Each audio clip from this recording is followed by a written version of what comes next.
आदाब, नमस्कार। आप देख रहे हैं हमारा ऑनलाइन यूट्यूब चैनल।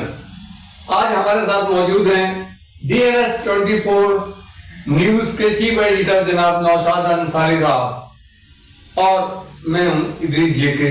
जी हाँ, आज हमारा जो मुद्दा है, आज हमारा जो एक बहस है कि जो 2024 में चुनावी बिगुल बच चुका है, लेकिन कहानी जो की क्यों है। मुस्लिम वोट कहाँ जाते हैं, कैसे जाते हैं, उनका क्या इस्तेमाल होता है, किधर जाए, कोई इनका रहबर नहीं। तो इस सिलसिले में हम आपस में बहस कर रहे हैं। हमारे इस मामले में इस मुद्दे को सुलझाएंगे जनाब नौशाद अंसारी साहब। मैं बात करूं, जिस आप देख रहे हैं कि समाजवादी पार्टी है, सपा बसपा है और भी बहुत सारी पार्टी, मैं देखता हूं कि ऐसा नहीं है। पिछली बार भी 2019 के चुनाव में लगभग 10% मुस्लिम जो वोट बीजेपी को भी मिला था, लेकिन बात करूं मैं उनके हिस्सेदारी की तो कहीं भी नदारत है। आज मेरा यूपी, जहां 20% की आबादी, लगभग 20 की आबादी यूपी में है और लगभग हर चौथा जो वोटर्स है वो मुस्लिम है, लेकिन हम देखते हैं कि उसकी हिस्सेदारी की बात नहीं हो रही है। मतलब कोई रहबर नहीं दिखाई दे रहा। लेकिन पार्टियां भी क्या कहती हैं कि जैसे उनको सिर्फ वोटों की परवाह है, मुस्लिम वोट उनको भर भर के चाहिए, लेकिन बात उनके हिस्सेदारी की भी बात कर रहा हूं मैं। अगर हम पश्चिमी उत्तर प्रदेश की हम बात करें, फिलहाल पश्चिमी उत्तर प्रदेश की कई सीटें ऐसी हैं जहां पर मुस्लिम आबादी 54% से 44% से लेकर 54%। कहां अगर मैं बिजनौर की बात करूं 44%, नगीना की बात करूं 46%, रामपुर जो है 51% है, 51% रामपुर की आबादी जो है मुस्लिम है और तुम्हारे अमरोहा हुआ, मुरादाबाद में लगभग 47% के करीब आबादी मुस्लिम की है। लेकिन होता क्या है, होता यह है कि हम जब जैसे देखते हैं कि समाजवादी पार्टी से अगर कोई मुस्लिम जो है वो विधायक है या एमपीज है तो पार्टी गाइडलाइंस होती है। कई ना 70 सालों में हमने देखा है कि एक पार्टी तो वो है जो बोलती है कि हमें आपका वोट नहीं चाहिए, एक बोलता है कि हमें तो देना ही पड़ेगा वरना कहां जाओगे। तो मुझे लगता है कि ये सरासर संविधान का उल्लंघन है और ये अब से नहीं, बहुत पहले से होता है। हाँ, मैं अगर बात सत्यतापूर्णता ये करूं कि सत्ता, देखो बीजेपी संपूर्णतः 10 साल से ही जो है वो सत्ता में है। उससे पहले बहुत सारी पार्टियां गठबंधन रही और कांग्रेस ने भी निरंतर 35 से 40 साल तक जो है यहाँ पर राज किया है, लेकिन उन्होंने हिस्सेदारी नहीं दी है। उन्होंने भी सवाल किया मुस्लिम वोटों, हाँ, मतलब इस्तेमाल किया है, लेकिन उसको हिस्सेदारी, अगर बहुत से लोग कहते हैं कि साहब अगर कांग्रेस नहीं होगी सत्ता में, समाजवादी नहीं होगी, राज्य में नहीं होगी। अगर मैं उदाहरण दूं आपको 2013 का उदाहरण, 2013 में और केंद्र में गठबंधन की सरकार थी यूपी की और समाजवादी पार्टी की मतलब पूर्णतः बहुमत की सरकार यूपी गवर्नमेंट में थी। आपने देखा कि यूपी में कवाल गांव में 2 लोगों को एक नॉर्मल सा मसला था। अगर उस समय रहते अगर उसको सुलझाया गया होता तो शायद जितने लोग, ऐसा नहीं कि मुस्लिम भी मारे गए, जाट भी मारे गए, हिंदू भी मारे गए, लेकिन अगर समय रहते उसको सुलझाया गया होता तो वो कांड नहीं होता। उसमें जो है जो सीएम थे कौन थे? अखिलेश यादव और मनमोहन सिंह। मैं भी BBC न्यूज, जबकि इनके पापा को मुलायम सिंह के बजाय मुल्ला मुलायम सिंह बोला जाता है। तो मैं जेके साहब, मेरा यही कहना है कि मुसलमानों का सिर्फ, अब जैसे लोग कहते हैं कि साहब केंद्र में सरकार अगर गठबंधन की होनी चाहिए, राज्य में अखिलेश की होनी चाहिए, तो उस टाइम थी अखिलेश यादव की सरकार यूपी में पूरी मतलब पूर्ण बहुमत के साथ थी और यूपी की मनमोहन सिंह प्रधान सरकार में भी मुस्लिमों का कोई किसी तरह का कोई नहीं मिला। आज भी मैं BBC न्यूज की एक खबर देख रहा था तो उन्होंने अपने पहचान को छुपाकर वो इंटरव्यू दे रहे थे कि आज भी कितने लोग ऐसे जो कवाल गांव के आसपास के गांव जिन्होंने वहां से छोड़ के भागे थे वो आज तक अपने गांव वापस नहीं लौटे। किसकी सरकार ने? यूपी की सरकार थी केंद्र में और राज्य में समाजवादी पार्टी की सरकार थी। तो मुझे समझ में ये नहीं आता बीजेपी को हराने का ठेका मुसलमानों को दिया जाता। मुसलमान लेते क्यों है कि बीजेपी भी देश की राष्ट्रीय पार्टी है, वो इस देश के नागरिक है। तो मुझे लगता है कि सवाल ये होना चाहिए कि जो हमारे मुआहदे हैं, जो हमारा जो वैभव है वो हमें मिलना चाहिए, हमें हिस्सेदारी मिलनी चाहिए। तो इनको भड़काया क्या जाता है कि साहब बीजेपी का हराओ। तो क्या लगता है बीजेपी हराने का ठेका जो है मुस्लिम मुसलमानों को ही है। जिस तरह से मुसलमानों के वोटों का इस्तेमाल हो रहा है उनको किसी तरह का सही से प्रॉफिट नहीं मिल पा रहा। प्रॉफिट है कि एक नेता थे आजम खान, अब पूरी दुनिया पूरे देश के लोग उन्हें जानते हैं, और उनकी जो यूनिवर्सिटी भी थी किस तरह से आज यानी कि वो हालत ये हो गई है कि वो चुनाव भी नहीं लड़ सकते, उन पर चुनाव लड़ने तक भी पाबंदी लगाई गई है। और जो अखिलेश हालांकि कुछ भी कारण रहे हो, एक हम उसके उदाहरण के तौर पर उनका नाम ले रहे हैं। हाँ, एक कद्दावर नेता के नाम से जाना जाता था, यूपी में उनको जाना जाता था। आज उनकी औकात क्या है? आज उनको ना कहीं शामिल किया जाता है। और मैं अभी देख रहा था एक वीडियो, एक सोची है, महारानी रुचिवीरा बिजनौर की है। वो इतनी दल बदलू है कि अभी आप देखिए जो चुनाव है, नगर निकाय के चुनाव है, उन चुनाव किससे लड़ा? समाजवादी पार्टी से। उससे पहले 2020 का जो 17 के जो चुनाव, 2020 के जो चुनाव हुए थे यूपी में विधानसभा के, किससे लड़ा? बीएसपी से लड़ा।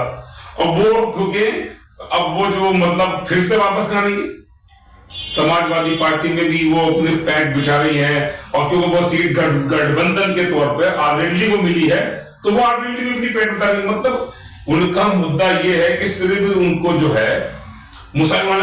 ओके, एक बात मैं बीच में आपको बता दूं आरएलडी के बारे में जी। अभी हाल ही में आपने एक बहुत बड़ी ब्रेकिंग न्यूज सुनी होगी कि चौधरी चरण सिंह को भारत रत्न का पुरस्कार दिया गया था। इस सिलसिले में जयंत जो है वो डगमगा रहे हैं। वो चलेगा। एक बात सुनिए जी, वो जो प्रधानमंत्री थे वो देश के किसानों के लिए काम करते थे। तो मुझे जो मतलब जो ऐसे लोग हैं, जो ऐसे वैभव, जो हमारे देश की चेतना है, जिन्होंने सबके लिए काम किया, इससे क्या फर्क पड़ता है? वो तो किसान उनको दिया गया ना भारत रत्न, तो अच्छा 9 साल में को नहीं दिया।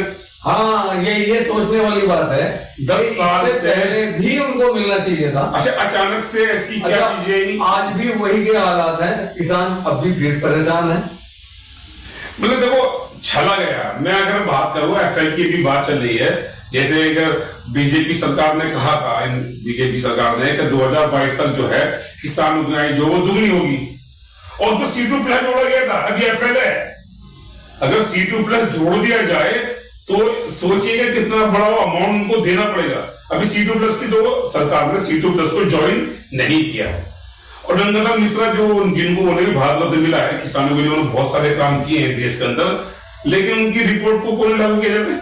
और एक और बात बता दूं कि जो मशीनों द्वारा चुनाव किए जाते हैं, जो मशीनें हैं जिनको ईवीएम जो है, ईवीएम के लिए मैं बता रहा हूं, उसमें हमारे हाई कोर्ट के जो वो है महमूद प्राचा जी हैं, सुप्रीम कोर्ट के वकील है, और भी एक दो उनके साथ है, वो धरना प्रदर्शन भी कर रहे हैं।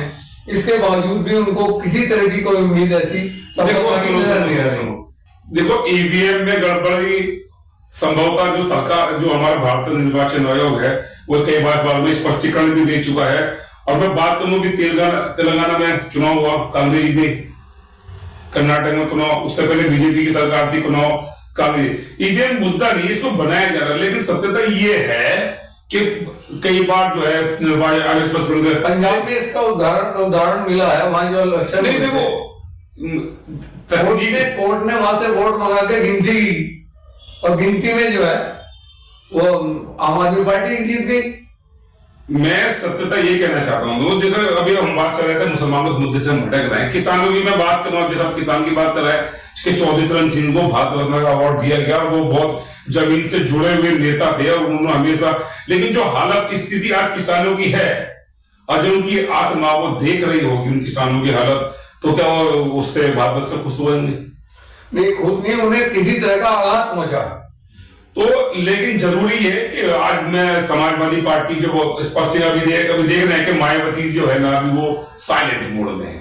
वो क्योंकि उनके लगभग जो सांसद हैं, लगभग 9 सांसद, तो उनकी जो पिछली बार समाजवादी पार्टी के साथ 2019 में चुनाव लड़े थे, और 10 सीट लगभग जो उससे पहले वो 0 पे थे, गठबंधन के साथ ये हुआ। और अभी भी उनकी कोई जमीन नहीं है, विधानसभा में उनका मात्र एक ही विधायक है। इतनी बड़ी पार्टी जो 4 बार की मुख्यमंत्री रही हो, फिलहाल उनका एक ही विधायक है। और मैं जो बात करना चाहता हूँ यूपी की सारी पार्टी, मैं वहीं पे आ रहा हूँ कि जिस तरह मुस्लिमों के वोट का इस्तेमाल होता है, मुस्लिमों को किसी तरह का फायदा भी पहुंचना चाहिए, इसके बारे में आप हमारी बात सर मैं ये कहना चाह रहा हूं कि मतलब जैसे देखिए आप कि अभी आप देखिए ईवीएम कोई खुली, उसमें 1000 वोट मुसलमानों के, 2000 हिंदुओं की और दलित के वोट, और जब ईवीएम खुलता है तो उसमें क्या होता है कि भाई इतने बीजेपी को मिले, इतने कांग्रेस को मिले, 10 में ये तो नहीं बताते किसने किसको वोट दिया। तो लोकतंत्र की खूबसूरती ये है कि मुझे लगता है कि आज 70 सालों में सिर्फ मुसलमानों को छला गया है। और वो दरी, जैसे एक मुहावरा आपने सुना होगा जेके साहब, कि ये मुसलमान जो है वो सिर्फ दरी बिछाने का काम करते हैं। तो मुझे लगता है उनसे कहना चाहता हूं कि वो अभी भी चाहे तो 2024 उनके सामने है, अपने हकूकों के लिए लड़ सकते हैं, अपनी चीजों के लिए वो लड़ सकते हैं ताकि उनको मिले। लेकिन लगता है देखिए ना, 44% की आबादी वाला बिजनौर आज तक एक भी सांसद मुस्लिम नहीं बना, क्यों, क्या वजह है? वजह एक है, एक इंग्लिश का लास्ट चल रहा है हमारा, इंग्लिश का एक वर्ड है यूनियन इज इट स्ट्रेंथ, एकता में शक्ति है, और यही पे आके मामला जो है डाउन हो रहा है। अब 2% की बात करते हैं, 5% जाट की बात करके देखिए ना, जाट जो है वो आबादी का 5% है। अखिलेश यादव कितने सीट दे रहे थे? 7 सीट दे रहे थे। और जो आबादी 20% है उनको कभी नहीं, अभी भी देखिए ना, कांग्रेस को 17 सीटें मिली है, मात्र 2 मुस्लिम उम्मीदवार उन्होंने उतारे, सिर्फ मात्र 17 सीटों में से एक तो टिकट इमरान मसूद जो सहारनपुर से उनको टिकट दिया गया, और एक शायद अभी जो दानिश अली जो है, जो बीएसपी से सांसद थे, वो छूट के अमरोहा के लिए, तो अमरोहा सीट भी जो है कांग्रेस के पास आई है। तो सत्यता मैं यही कहना चाहता हूं कि आज जो मुसलमानों को छला जा रहा है, क्योंकि हम देख पत्रकार है, हमें बदली चाहिए, लेकिन कहीं ना कहीं दिखता है, लोग हमारे पास कमेंट भेजते हैं, लोग कहते हैं इस बारे में बातचीत नहीं करते। आपने परसेंटेज की बात करी, अब हम लास्ट में इसको मामले को बिल्कुल डी कर रहे हैं अपने इस बहस का, कि 2% सरदार है जी, वो अपना पूरे हमारे हिंदुस्तान में असर दिखा रहे हैं, लेकिन हम लगभग 30-35% होने के बावजूद 20 होने के बावजूद भी कुछ नहीं कर पा रहे हैं, और डिवाइड हो रहे हैं, आपस में बढ़ रहे हैं, और सबको चाहिए कि इस तरफ ध्यान दें। लास्ट में आप जो भी कहना चाहते हैं बस सर मैं ये कहना चाहूँ, उसका मैं एक उदाहरण और दूंगा 2 मिनट के लिए, वो भी आप अभी भी मुझे इस बात पे यकीन नहीं होता है। पाकिस्तान में एक ऐतिहासिक मंदिर था, उसको कुछ लोगों ने तोड़ दिया, क्योंकि सबसे जरूरी देखिए नौशाद भाई, मैं पाकिस्तान की बात ना उदाहरण मैं चाहता हूँ पाकिस्तान का, क्योंकि अच्छा उससे हमारा कोई मतलब नहीं है। हाँ, आप अपनी बात को यहीं पर समाप्त कीजिए। लास्ट में आप क्या कहना चाहते हैं देशवासियों उसके से कि अपनी एकता का ध्यान रखें, क्या कहना चाहते हैं? मेरा कहना मतलब ये, जैसे लगभग 20% की मुस्लिम कम्युनिटी है, वो किसी को भी वोट करे। जैसे मैं इसका उदाहरण दूंगा कि 4-6 मुर्गियां थी, तो कुट इसने करा, तो मुर्गियों ने सोचा मुझे दाना डालेगा, तो मुर्गियां दौड़ से बाहर निकल गई, वो चला गया, मुर्गी फिर वापस चली गई, उसने फिर ऐसे किया, फिर मुर्गियां। तो बार बार जो आपको दाना डाला जाता है, आप बाहर निकल के आपके हकूकों की बात, मुस्लिमों हकूक की बात होती है, सारी बातें होती है, लेकिन बाद में वो 0.0 हो जाता है। तो 2024 का, लेकिन मैं ये कहना चाहता हूं कि बीजेपी को हराने की जिम्मेदारी मुसलमानों के कंधे पे क्यों आती है, क्यों लेते हैं आप ये कहिए कि हमें अपने हकूक चाहिए, हमें इंसाफ चाहिए, हमें नौकरी चाहिए, वो चाहे कांग्रेस दे, बीजेपी दे। चलिए, तो अभी आप इस मुद्दे पर हमारी वार्ता सुन रहे थे नौशाद जी की, और जेके साहब आपके सामने हैं, तो देखते रहे हमारा ऑनलाइन यूट्यूब चैनल। धन्यवाद। Okay, thank you.